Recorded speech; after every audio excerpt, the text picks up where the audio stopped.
Vamos continuar aqui a nossa conversa que a gente começou na semana passada. Essa série que a gente colocou o nome de Originals. Uma conversa do Vitor de 25, 26 anos de idade com o Vitor de 19, 20. Então o que eu fiz foi pensar e refletir naquilo que eu pregava quando eu tinha 19, 20 anos de idade. Se você não sabe, eu viajei muito. Na verdade, fui em todos os estados do Brasil eu fui pregar. Entre os meus 19 e 23 anos de idade. E se você pega as minhas mensagens e aquilo que eu falava, você consegue dividir todas essas mensagens em 3 temas. E aí qualquer uma delas cabe dentro de um desses 3. Né? A primeira foi intimidade, foi o que a gente conversou na semana passada. O segundo tema, uma segunda temática que eu falava muito era propósito de vida. E a terceira, que é a que a gente vai conversar na semana que vem, é renúncia. Então hoje eu quero conversar com você aqui sobre propósito. E para falar com você sobre propósito, eu quero ler o Gênesis, capítulo 1. Gênesis, capítulo 1, versículo 26. Se você quiser ler comigo, é o Gênesis, capítulo 1, versículo 26. Diz assim: Disse Deus: façamos o homem à nossa imagem, conforme a nossa semelhança, e domine ele sobre os peixes do mar, sobre as aves do céu, sobre os grandes animais de toda a terra e sobre todos os pequenos animais que se movem rente ao chão. Criou Deus o homem à sua imagem, a imagem de Deus o criou, homem e mulher os criou. Deus os abençoou e lhes disse: sejam férteis e multipliquem-se, encham e subjuguem a terra. Dominem sobre os peixes do mar, sobre as aves do céu e sobre todos os animais que se movem pela terra. 29, por último: eis que lhes dou todas as plantas que nascem em toda a terra e produzem sementes, e todas as árvores que dão frutos com sementes. Elas servirão de alimento para vocês. E dou todos os vegetais como alimento a tudo que tem em si fôlego de vida, a todos os grandes animais da terra, e a todas as aves do céu, e a todas as criaturas que se movem rente ao chão. E assim aconteceu. Espírito de Jesus, é você que faz com que toda letra lida e falada aqui se torne em carne e palavra de Deus e alimenta o nosso coração e o nosso eu espiritual da palavra que é o Cristo. Nós te agradecemos porque não só aqui nesse prédio, mas aonde quer que minha voz chegue através do mundo digital, é você que faz isso. Transforma as nossas palavras e letras em palavra de Deus, em vivificação para o nosso espírito, para o nosso eu verdadeiro. Te agradecemos por isso, porque sabemos que você fará assim, porque você é fiel e disse que faria. Obrigado, te agradecemos. Amém. Amém. Propósito. Sem dúvida nenhuma, uma das palavras que a gente mais tem escutado no nosso mundo de hoje. Se você mexe nas redes sociais ou se você passeia pela internet, uma hora ou outra você vai ouvir uma pergunta dessa: qual é o seu propósito? Já encontrou o seu propósito? E aí, obviamente, dentro disso vai ter um mundo de vendas absurdos para vender para você uma maneira de você encontrar o seu propósito. E de verdade é muito bom, é maravilhoso, a gente precisa saber o nosso propósito. E o significado da palavra propósito não é nada mais e nada menos do que cumprir ou finalizar o motivo pela qual algo existe. Então, o propósito da faca é cortar. O propósito do fogo é esquentar. Então, quando o fogo esquenta, ele cumpre o seu propósito. Quando a faca corta, ela cumpre o seu propósito. E o ser humano? Então, se a faca corta, o fogo esquenta, o ser humano? Essa é a pergunta do milhão. O que faz o ser humano? Por que o ser humano foi criado? Qual que é a finalidade do ser humano? Eu acredito que não existe um lugar melhor, ou não existe um lugar melhor e maior para a gente entender o porquê que existe o ser humano que não seja o Gênesis. Porque aqui quem está falando e quem está nos mostrando é o próprio Criador. Quando você quer saber o porquê de algo, pergunte para quem criou. Ninguém melhor do que quem criou para falar o motivo pela qual aquilo foi criado. E a primeira coisa que Deus fala para mim e para você sobre a humanidade é que Ele fez a humanidade à sua imagem e sua semelhança. Façamos nós o homem a nossa imagem e nossa semelhança. O homem foi feito à imagem e semelhança de Deus. E em Jesus, nós sabemos que a revelação máxima de Deus é que Deus é amor. O homem foi feito à imagem e semelhança de Deus e Deus é amor. Então, quando a gente entende que Deus é amor e que o homem foi feito à sua imagem e sua semelhança, então o ser humano, a humanidade, foi feito dessa essência, foi feito dessa natureza. Se somos a imagem de Deus, nós fomos formados segundo Ele, e Ele é amor. Ou seja, a humanidade foi feita e criada ou formada a partir dessa natureza, ser amor. Então a primeira coisa que nós precisamos saber, se queremos viver uma vida de propósito, é que nascemos desse material, nascemos dessa natureza divina. Deus é amor. Se Deus é amor, o ser humano é sua imagem e sua semelhança, nascemos para amor. Todo ser humano no mundo, sabendo ele ou não, ele busca amar e ser amado. Todo ser humano na face da terra, nesse exato momento, o que ele deseja é ser amado e amar. Amar é viver, viver é amar. Toda carência é carência, falta de amor. A gente dá a gente coloca vários nomes nas nossas carências. A gente coloca vários nomes nas nossas faltas emocionais. Mas se você for sincero, e se você for um pouco mais fundo, toda carência lá no fundo é falta de amor. Toda carência lá no fundo é falta de amor. Porque todo ser humano foi feito à imagem de Deus, e Deus é amor. Deus é amor. E sabendo que Deus é amor, e não existe vida fora de Deus, porque Deus é a vida, então nós podemos dizer e concluir também que não existe vida fora do amor. Quem ama não vive, e só vive quem ama. A gente não precisa ir muito longe na conversa para concordar que sem amor o mundo para de existir, porque a gente se mata. O mundo ainda só é mundo porque tem resquício de amor por toda parte. Porque se não há amor, não há vida. A ausência de amor é a ausência de vida. E é muito simples, eu quero explicar isso para você da maneira mais simples possível. Por exemplo, nesse exato momento tem pessoas sentadas lá no fundo do prédio aqui. E tem pessoas até que estão debaixo da pilastra ali. Você está me ouvindo bem? Eu sei que está embaixo da pilastra, nem consigo te ver direito. Mas você está me ouvindo bem? Faz assim com a mão. Está ouvindo bem, certo? Ok. Você está me ouvindo bem daí? Porque eu tenho um microfone aqui. E minha voz só chega aí porque eu tenho um microfone aqui. Só que você não me ouve porque eu tenho um microfone. Você me ouve porque eu tenho um microfone ligado à fonte. Se eu só tivesse o microfone sem ele estar ligado à fonte, você não me ouviria. Então esse microfone existe, mas se eu fizer isso aqui, ó,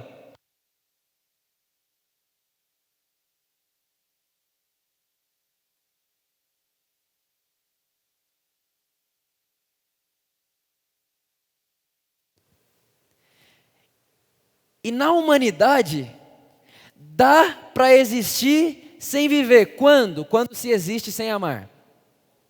Dá para se existir sem amar, mas quem existe sem amar é como um microfone fora da fonte. Deus é a fonte, Deus é amor. O amor é a fonte que faz com que minha vida deixe de ser só uma existência e passe a ter um significado. Eu me torno significativo quando estou ligado à fonte. E a fonte é o amor. Por isso que uma das afirmações que eu considero ser mais extraordinárias no texto bíblico, que eu também considero ser um dos textos mais assustadores para a religião, é o que o apóstolo João vai dizer no capítulo 4 da sua epístola de 1 João, que é o seguinte: quem ama, conhece a Deus. Ele não está deixando uma possibilidade. Ele não está dizendo, talvez quem ama conhece a Deus. Ele está garantindo, quem ama conhece a Deus. Conhecer a Deus não é informação. Deus não quer ser conhecido por informativos. Deus quer ser experimentado. não conhecido em informação. Se Deus quisesse que nós o conhecêssemos por informação, Ele mandaria uma carta.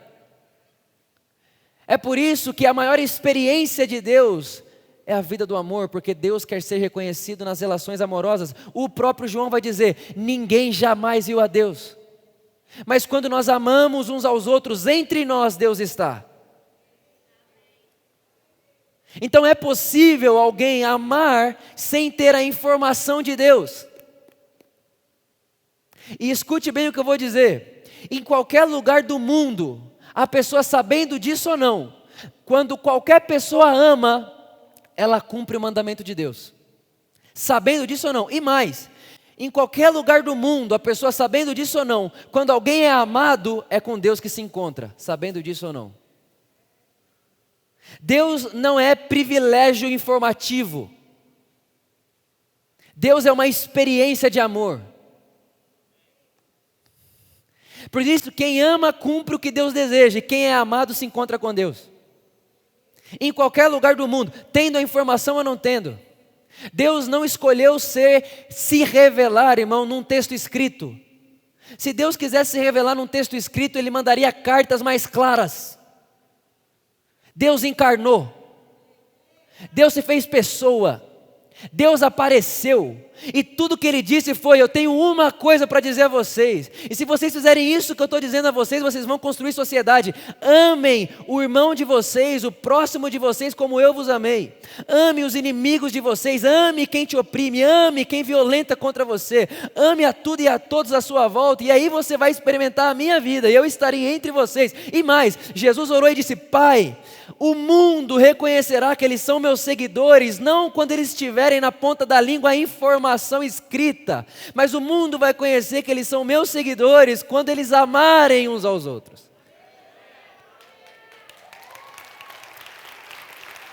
Deus é experimental, não informativo. Deus é uma experiência e não uma informação. Deus é amor. E se eu sou a imagem dele, sem amor eu não vivo, porque ele não sabe viver fora do amor, porque ele é o amor. Amor não é uma coisa que Deus tem, amor é quem Deus é. E quem ama conhece a Deus, independente se sabe da informação de Deus ou não. E quem é amado se encontra com Deus, mesmo se saiba da experiência ou da informação de Deus ou não. Tem gente que nunca teve a informação de Deus e ama, e conhece a Deus. E tem muita gente que sabe da informação que Deus é amor e não ama. Porque o que me faz amar não é informação, é a experiência. Eu posso ter informativo sem experiência. E eu posso não ter informação e viver cheio de experiência. Deus é amor. Quem ama conhece a Deus. E quando amamos uns aos outros, Deus está entre nós. Deus escolheu ser reconhecido assim. Deus só pode ser reconhecido nas relações de amor. É por isso que quando uma criança, por exemplo, um clássico no nosso mundo, quando uma criança ela tem problema com o pai, ela tem uma relação abusiva ou hierárquica com o pai, provavelmente ela vai ter problema com Deus. Porque Deus escolheu ser visto nas relações uns com os outros. Então a verdade é que Deus vai ser conhecido através da nossa relação com o nosso próximo. Então quando eu, ao invés de amar, julgo, eu privo aquela pessoa de conhecer o amor de Deus. Porque Deus escolheu ser conhecido através de quem ama. Então se eu sou alguém que sabe que Deus quer ser conhecido através do amor e não amo, eu privo o outro de conhecer a Deus. Eu fecho a janela, eu fecho a porta na cara da pessoa. E Deus está refém disso daí, porque Deus escolheu ser reconhecido no próximo. Deus escolheu aparecer no mundo através do ser humano. Então Deus é amor, quem ama conhece a Deus. Ninguém jamais viu a Deus, mas quando amamos aos outros, Deus está entre nós. Quem ama experimenta de Deus, e o ser que é amado se encontra com Deus, independente do lugar do mundo. Então você quer viver uma vida de propósito? A primeira coisa, você nasceu para amar e ser amado. Amar e ser amado. Fugir disso é deixar de viver. E aí uma outra coisa que o texto bíblico vai dizer, façamos nós o homem a nossa imagem e semelhança, e a outra coisa que Deus fala é o seguinte: multipliquem-se, sejam férteis. E é muito interessante porque o texto lá de Gênesis, capítulo 2, vai dizer que Deus plantou um jardim no Éden. Entenda uma coisa, o Éden não é o jardim. Deus plantou um jardim no Éden. O Éden não é o jardim. O Éden é o nome de Deus para o universo. Deus via o universo como um lugar de delícias, isso é o que significa Éden. Deus olhava para o universo e dizia, Éden, lugar de delícias. E aí nesse lugar de delícias, Deus planta um jardim. E aí ele coloca o homem lá dentro e ele diz assim, Adão, humanidade, homem, mulher, Adão e Eva, humanidade, cultivem, multipliquem-se e façam com que esse 1 metro quadrado de jardim que eu coloquei diante de vocês se torne 2 metros quadrados. Faça isso que eu coloquei aqui crescer. E depois, humanidade, depois que tiver 2 metros quadrados do jardim, faça virar 4. Depois faça virar 8. E faça com que todo o universo seja um jardim. É isso que o texto bíblico está dizendo que Deus ordena à humanidade. Faça com que o mundo à sua volta se torne um jardim.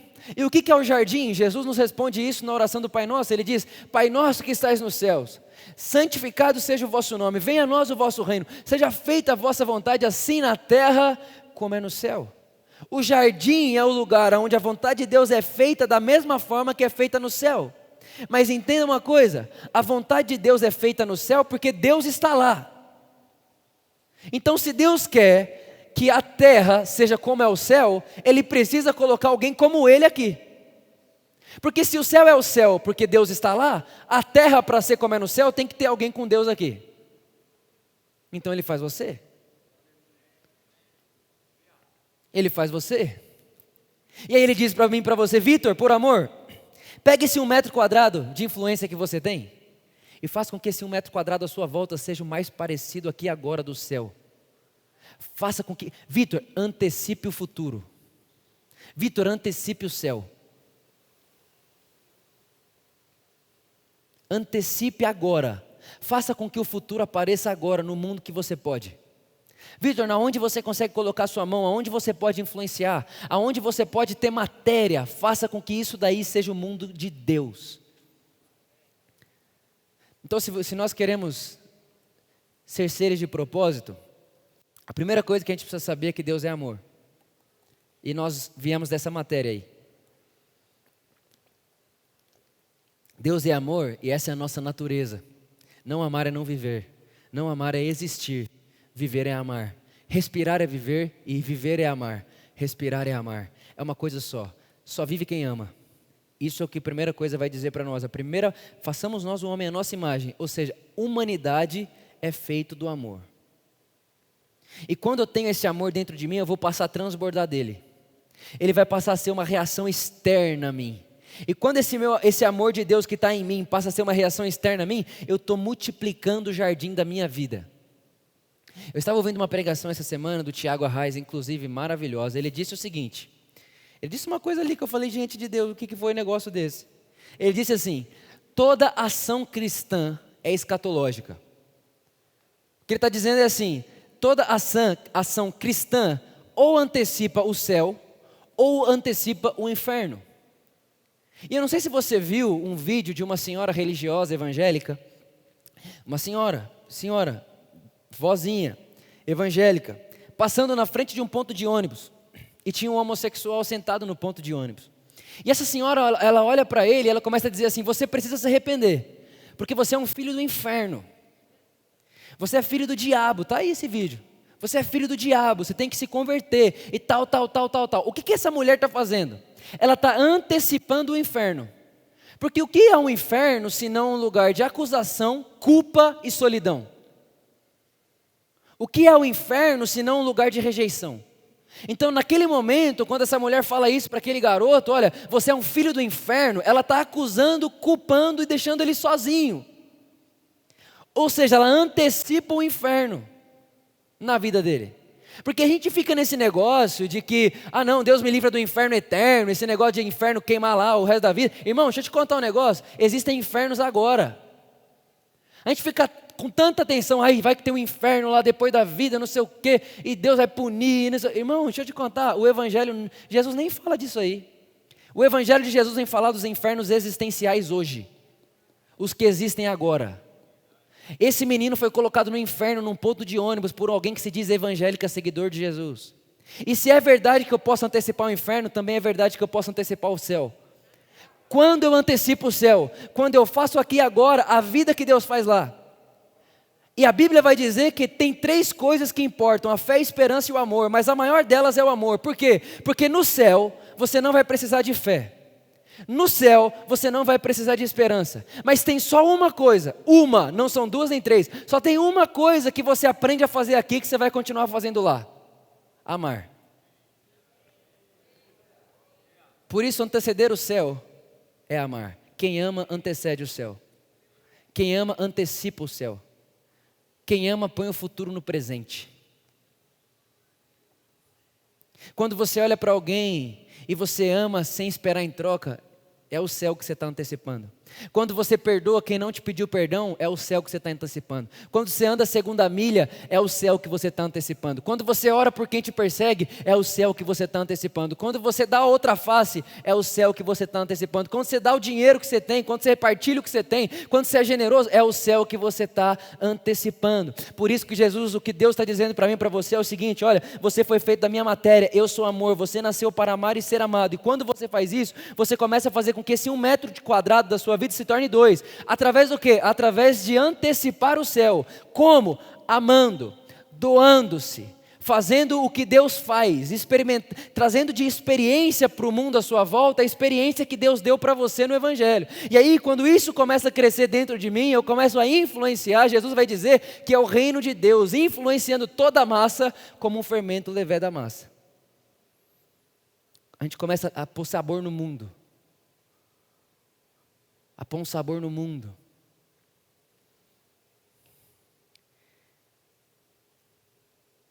Deus é amor, somos amor. Amar e ser amado, viver. Quando eu faço isso, então agora eu começo a produzir uma beleza no mundo à minha volta. Eu começo a antecipar o céu.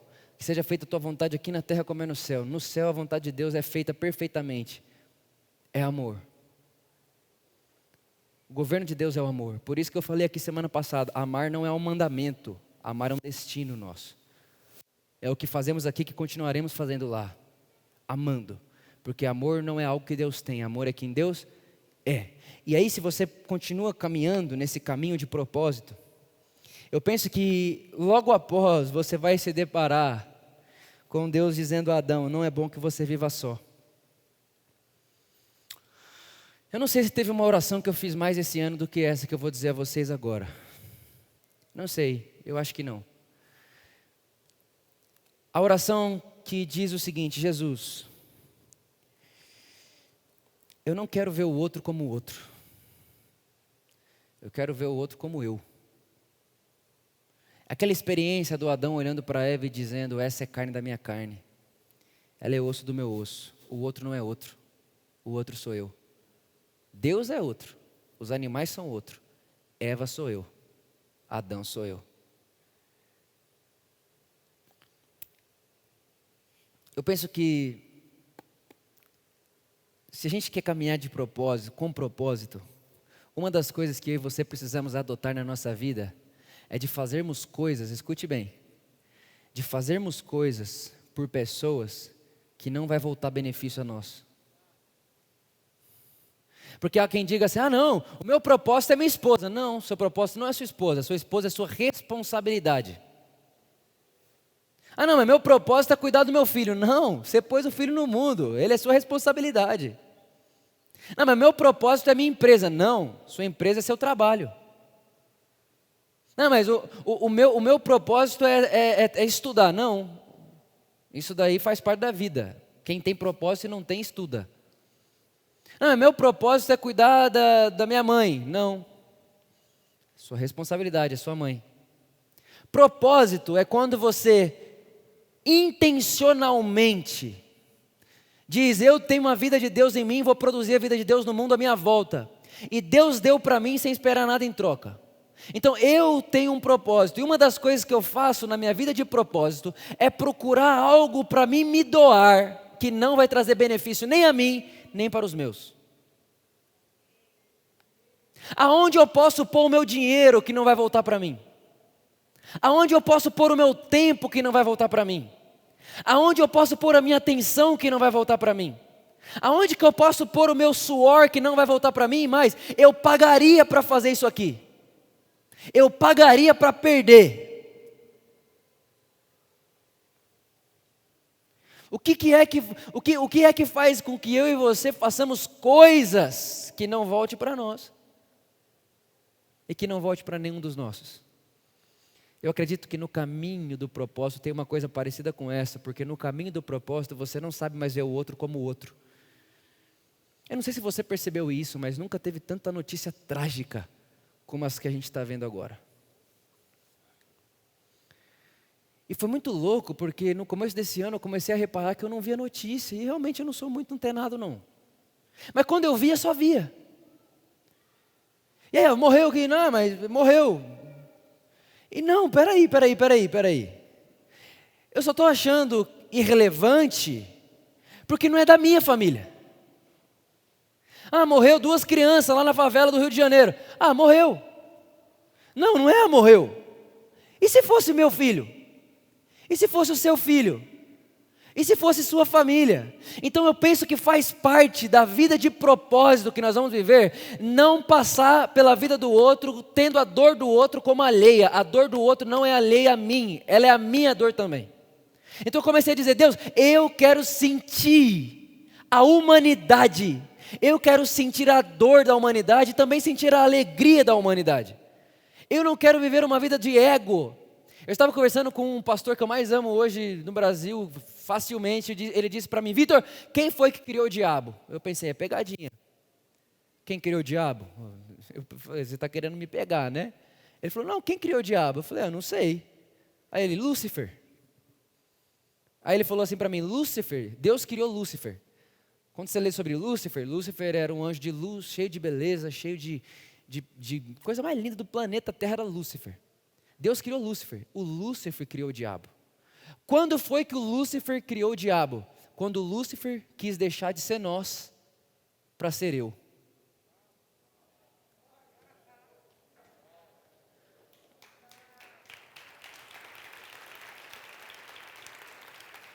O dia que o Lúcifer disse, eu não quero mais ser mais um dos anjos. E eu nem quero ser mais um no seu time, Deus. Eu quero ser maior que você. O dia que saiu nós e entrou eu, o Lúcifer vira diabo. E muito contrário do que a gente aprende a vida inteira, que viver endiabrado é viver com esse negócio todo. Viver endemoniado, que a gente pensa, irmão, viver endiabrado é viver com ego absoluto. Viver endiabrado é querer sair do estado nós para o estado eu. Viver endiabrado é responder para Deus o que Caim respondeu, o que eu tenho a ver com meu irmão?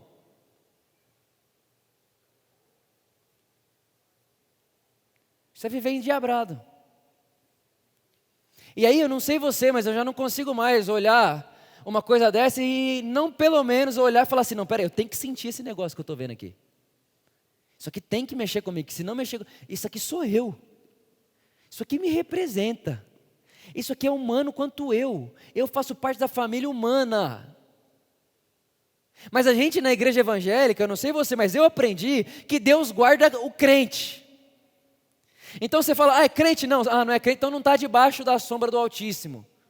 E se não está debaixo da sombra do Altíssimo, não é problema meu. Não, irmãos, é problema meu, porque Deus não põe crente embaixo da sombra dele. Deus cobre o mundo inteiro. É o que Efésios vai dizer, há um só Deus e Pai de todos, Criador de todos, que é por todos e que é em todos.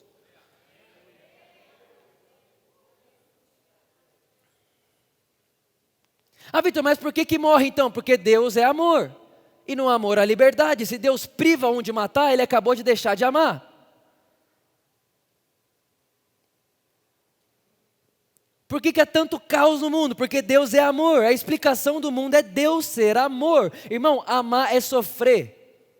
Quando Deus escolheu te fazer livre, Ele estava arrumando para a cabeça dele.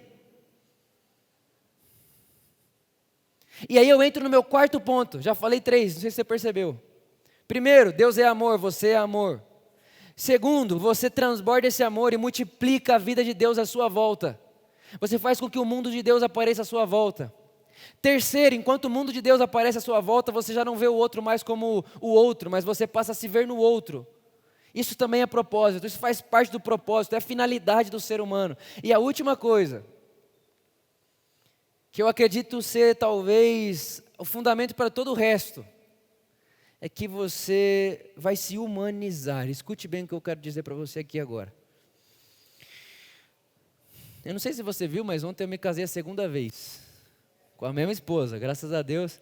Tem que deixar claro, né? Casei com a mesma mulher ontem, a gente fez 2 anos de casado, a gente fez uma renovação de votos. E aí estava uma hora lá, eu estava conversando com o senhor José, um dos caras que estavam trabalhando no evento, e a gente entrou num papo sobre consciência humana. E eu adoro esse assunto, adoro esse assunto. É um dos meus assuntos favoritos de longe da Escritura, é a consciência. E a gente entrou nesse assunto e ele começou a falar para mim de um programa que ele assistiu. E nesse programa que ele assistiu, é de animal, programa de animal. Ele disse que num episódio, eles estavam explicando o que uma leoa faz com um leãozinho, um bebezinho que se machuca. Então o que acontece na história é o seguinte, história real, tá? É verdade isso aí. Nasceu um leãozinho e ele fraturou as costas lá. Tipo assim, ele não ia mais conseguir andar direito. A leoa pega o leãozinho machucado, leva para longe, abandona o leãozinho e volta para cuidar dos filhinhos que está tudo certo. Então ela pega o leãozinho machucado, leva embora, vai deixar morrer porque vão comer ele e vem cuidar dos que estão perfeitinho. E ela, irmão, ela vai dormir em paz, ela nem vai achar que pesou. Por que não pesa para a leoa? Porque ela não tem consciência. Só tem um ser vivo no mundo que tem consciência, se chama ser humano. É por isso que quando a gente olha essa história, eu já acho um absurdo essa leoa aí. É que eu não posso com ela, né? Mas eu acho um absurdo, como que você faz isso? Tem uma coisa dentro de mim, de você, chamada consciência. E essa consciência aí é o que te dá direito de ser livre.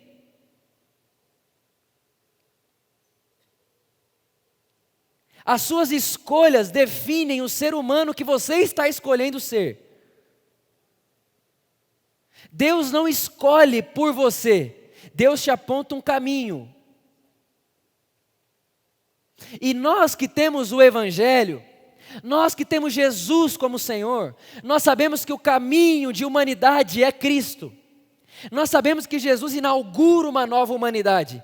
Uma nova humanidade que vive pautada no amor e não no ódio, que vive pautado na generosidade e não na ganância, que vive pautado na humildade e não na soberba. Jesus é esse novo humano, novo homem. É o que Paulo vai dizer, o segundo Adão. Então eu e você, nós precisamos, queremos viver de propósito, uma vida com propósito, de finalidade. O texto vai dizer, o Paulo vai dizer isso incansáveis vezes. O propósito de Deus é que toda a família humana chegue à estatura perfeita do humano Cristo Jesus. Então, se nós queremos viver com propósito, uma das coisas que nós temos que fazer é se engajar nessa causa, de humanizar-se à semelhança de Cristo. É o que os teólogos do mundo oriental vai chamar de teoses, deusificação, cristificação, que é o que? É esse engajamento que eu tenho na minha vida agora, de fazer com que esse potencial que tem dentro de mim, chamado Espírito Santo, se torne manifestação, de modo que dia após dia eu estou me humanizando, através da consciência que eu tenho, escolhendo o tipo de ser humano que eu quero ser, e eu já vi Jesus. E é esse tipo de ser humano que eu quero ser. Então, se nós queremos uma vida de propósito, uma vida com a finalidade, pelo motivo pela qual fomos feitos, uma das coisas que a gente precisa fazer é abraçar esse caminho de cristificação, de cristificar-se, de nos tornarmos Cristo, de dia após... Irmão, olha que sensação maravilhosa, o dia que você está lá e de repente alguém dá um tapa em você, alguém humilha você, e você tem uma consciência que diz, escolha o que você quer. Você pode cristificar-se ou dar um passo para trás. Aí você diz, eu quero me cristificar. Aí você dá outra face, é um avanço. Aí de repente alguém obriga você a andar 1 milha, aí você diz, mas essa pessoa não pode mandar em mim. Aí vem uma voz dentro de você e diz, ande a 2ª milha, cristifique-se. Aí você, eu quero Cristo. Aí uma sensação dentro de você, meu Deus, eu estou andando no caminho do Evangelho, eu estou me cristificando. Jesus é a antecipação do ser humano que há de vir. E quando eu me humanizo à semelhança de Cristo, eu estou antecipando o novo homem, da nova terra e do novo céu.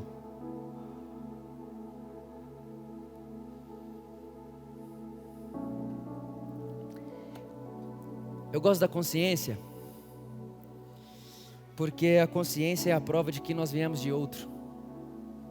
Quem foi que disse isso foi Viktor Frankl, um judeu que sobreviveu à época de Hitler. Ele escreveu no seu livro Em Busca de Sentido.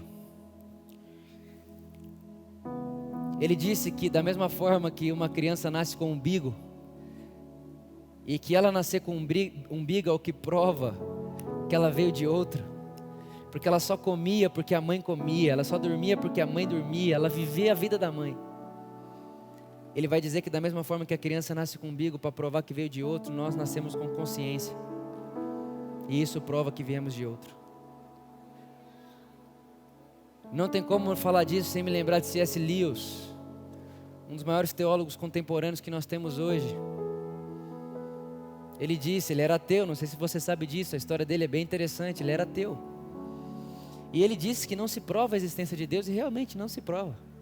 Mas o que Lewis vai dizer é que o que o convence, o que o faz entregar-se a esse Deus, é a pergunta: como é que o ser humano sabe o que é bom e o que é mal? Quem contou para o ser humano que matar é mal? Quem que contou para o ser humano que você não pega um bebê que está machucado e põe lá para morrer? Quem contou isso para o ser humano que não contou para os animais? E aí Lewis chega a uma conclusão: existe um outro. Eu gosto também do Santo Agostinho, que disse que a nossa consciência reconhece a voz de Deus, porque a nossa consciência é a prova que viemos dele. Deus fala na nossa consciência. E o Paulo vai dizer que os que naufragam na vida, naufragam porque negam a consciência. E sabe, irmãos, é muito difícil quando você vê um mundo cheio de mentes cauterizadas, e muitas vezes não é culpa das pessoas, porque quando a criança nasce, o pai cauteriza a mente dela com abuso, com a hierarquia, com aquela autoridade pesada no pejorativo. Aí os amigos vão cauterizando, tudo vai cauterizando a consciência, de modo que a consciência daquela pessoa se torna obsoleta. Mas se você pega uma pessoa, uma criança, e você coloca ela no caminho do amor, você não precisa falar Deus para ela, ela vai chegar em Deus. Porque a nossa consciência é como um imã que vai nos levando a Ele. Se não for cauterizado, é impossível que não chegue nele. Por isso eu quero dizer uma coisa a você. Tem uma consciência aí dentro, e tem um Espírito de Deus aí dentro, querendo colocar você nesse trilho, nessa caminhada, nessa jornada de propósito. Fazer com que você saiba que nasceu para amar e ser amado. Fazer com que você saiba que tem provisão dentro de você para transformar o mundo à sua volta. E fazer com que esse mundo à sua volta seja um sinal do reino de Deus, seja um sinal seja uma antecipação do céu. Tem uma provisão dentro de você para você olhar para o outro e não ver no outro o outro, mas ver no outro você. O outro sou eu sou o outro. Eu olho para ele e eu me vejo no outro, porque ele é a imagem de Deus, eu também. Somos seres humanos, feitos da natureza amor. Todos precisam ser amados e amar. Ser humano é meu irmão. E ao mesmo tempo isso tudo só é possível porque nós nos responsabilizamos, ou nos engajamos, ou abraçamos esse processo crístico, que é de fazer com que essa semente que está dentro de nós se torne uma manifestação fora de nós. O Atos capítulo 4 verso 13 vai dizer que era impossível olhar para Pedro e João e não reconhecer que eles tinham estado com Jesus. Estava na cara deles. Não dava para olhar para eles e dizer: não, eles não tiveram com Jesus, não tem como. Olha para o rosto deles, olha como eles vivem, olha a forma como eles vivem, olha a forma como eles se portam. Eles antecedem o novo mundo, eles antecipam o novo homem, eles já são aqui agora um sinal da vida que haverá ali e além. Irmãos, eu oro para que a sua casa seja um lugar onde as pessoas, quando entrarem lá dentro, digam: uau, essa casa aqui parece que nem é de verdade. Por quê? Porque parece uma casa do mundo que há de vir. Essa sua família nem parece que é real. Por quê? Porque parece uma família do mundo que há de vir. O seu trabalho, a forma como você trabalha, você é um funcionário tão maravilhoso que nem parece que é real. Sim, porque eu antecedo o futuro. Esse é o trabalhador no futuro. O trabalhador no futuro não trabalha para homens, mas trabalha para Deus, e para Deus faz tudo que faz por amor. E aí você começa a ser um sinal o tempo inteiro, uma prova viva o tempo inteiro. É o que o Paulo vai dizer: vocês são a carta vivas, escritas não com o dedo humano, mas escritas pelo Espírito de Deus, com o sangue de Cristo. E Deus é conhecido no mundo através de vocês. Vocês andando é Deus falando, vocês se movendo é Deus se movendo. E a gente passa a fazer com que a nossa vida deixe de ser existência e passe a ter significado. Deixa de ter uma realidade obsoleta que morre no túmulo e passa a viver uma vida que ultrapassa o túmulo. A gente passa a juntar tesouros no céu, sabendo que amar é juntar tesouros no céu, porque a única coisa que se faz nesse mundo hoje, a única coisa que se pode fazer agora que não acaba no túmulo é amor. A única coisa que não morre com você é a obra de amor. A única coisa que você continuará fazendo lá é amando a Deus e amando as pessoas à sua volta. E lá a gente sabe que não há diferença entre homem e mulher, entre grego e judeu, entre escravo, entre livre, entre preto e branco, pobre e rico, esquerda, direita. Irmão, lá tudo é em Cristo Jesus. Cristo está em tudo, Cristo está em todos. E se essa é a vida lá, faz parte do nosso projeto, faz parte do nosso propósito de vida, antecipar essa vida. Então, pelo amor de Deus, para de tratar as pessoas pela caixa que ela vive, para de tratar as pessoas pelo mundo que elas vivem, para de tratar as pessoas por aquilo que elas se assumem ser. Você não importa com o que elas se assumem ser, porque você antecipa o novo mundo, e no novo mundo o ser é Cristo, o viver é Cristo, a identidade é Cristo, e isso é uma vida de propósito. Propósito, uma vida que cumpre a sua finalidade.